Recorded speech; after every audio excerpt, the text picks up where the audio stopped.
Hi, I'm Trevor, the CEO of the same foundation. The donation we received from Interbase helped us in procuring vital, life-saving medical equipment and PPE for Tygerberg and Groote Schuur hospitals in the Western Cape. This was while the Western Cape was the epicenter of the pandemic. If you would like to get in touch or assist us in these projects, you can get hold of us on our website, which is www.samefoundation.org.za, Facebook and Instagram or LinkedIn. Race 4 of 8, the first leg of the first jackpot, the WSB 24/7 customer support maiden plate over 1,600 meters. It is due off at 2:10. We've got a couple of reruns to show you. Number 3, Another Day in Africa, when running second at Hollywood Bets Gravel on the 13th of March. Number 4, Flute, when finishing third at Hollywood Bets Gravel on the 6th of March. And we have an interview with Tinny Prinsloo. High Legislation, though, is the leader coming to the 200 meter. Gall Rulers on the outside. Another Day in Africa. Bim Bam Buddy, Shot of Courage down the inside. Arabian Wiley. High Legislation still leads it. Another Day in Africa is trying to close it down, but still High Legislation goes. And High Legislation's holding on. High Legislation just made it home. Second, Another Day in Africa, and then American Dream and Gall Ruler.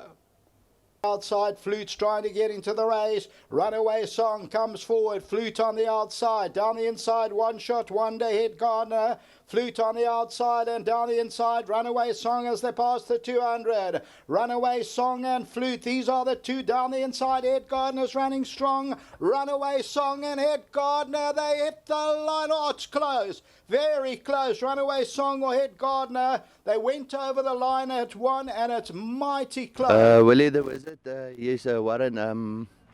You know what? He had his first run for us. He ran third. Got beaten. He was beaten 1.7 lengths that day. It was his comeback run. It's his second run after a race now. Yeah, he got a bit of problems, but we're sorting it out. But I think we're on top of it, and yeah, I think he should run another good race. Yeah. Warren, I think this is a very, very, very tricky maiden plate over 1,600 meters, as evidenced by the fact that the anti-post betting has got Red Soul as the favorite at 9-2. Now, very often in these maiden plates, one or two stand out. For me, I've actually ticked off 9 of the 12 horses, so that's how open I think it is. So I can't be much help to you here. I guess one has to like number 3, Another Day in Africa. Given that he's only had the 2 starts. His first run behind Mr. Maloney wasn't bad. 3 winners came immediately out of that form line. And then in his second start, he goes and runs a half a length second to High Legislation. So Another Day in Africa would be my first choice, but I make it a very tough contest because there are many with chances. Well, you say you ticked off 9 of the runners. I've ticked off 8. So we're singing from the same hymn sheet here with regards to how difficult this race is.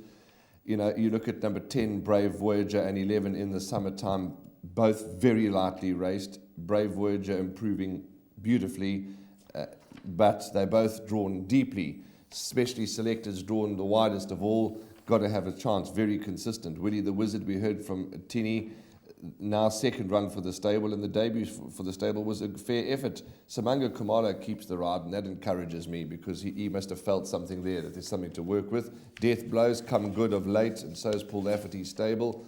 Flute is another one of my horses to watch out for. He's improving, but you know, Head Gardner got up to beat them with Runaway Song.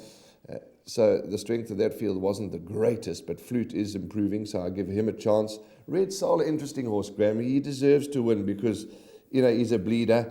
The comment in the computer form is he loves the second box. Last time out he was bulked, had to switch, had excuses. He certainly can win, but he's not my first choice. I'm not in Red Soul's camp for the win. Just because he's become costly to follow. But of course I've included him in the pick 6 because he deserves to win and he can win. Clean Slate ran a very good race in his penultimate start. Another Day in Africa, as you've touched on. So there are a lot of horses in with chances. Even in the summertime, Anton Marcus has taken the ride for the Gareth Van Sales stable, the buyer syndicate. The nominee is our good friend Dee's Dianand. When you look at that debut effort, it was again the Head Gardner Runaway Song, a form which may not be the strongest. But he made progress in the latter stages, and he could improve because if you look at that form line, Flute was third, Brave Voyager was fourth, In the Summertime was sixth, Yeah. Not much to choose between them. Plenty of scope for improvement from both Brave Voyager and in the summertime. So, yeah, I make it a tough race. And also, you know, with no disrespect to young apprentice Zuma, he rode in the summertime on debut. They've now gone with Anton Marcus. Young Zuma rides his winners, and he's going to ride many more winners. But, you know, at this stage, he's not Anton Marcus. So that's an interesting jockey engagement. It's a tough race. It really is a tough race 4.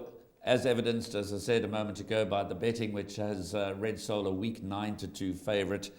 I think there could be some value with number 3, Another Day in Africa, from a decent draw, plenty of scope for further improvement. But our suggestion is that you go as wide as possible in the exotics. My name is Beston. I live in Cape Town. Also, I do delivery. Interbet helped me to realize my dreams. Now I have my own delivery vehicle, and I'm able to do the removal in and around Cape Town.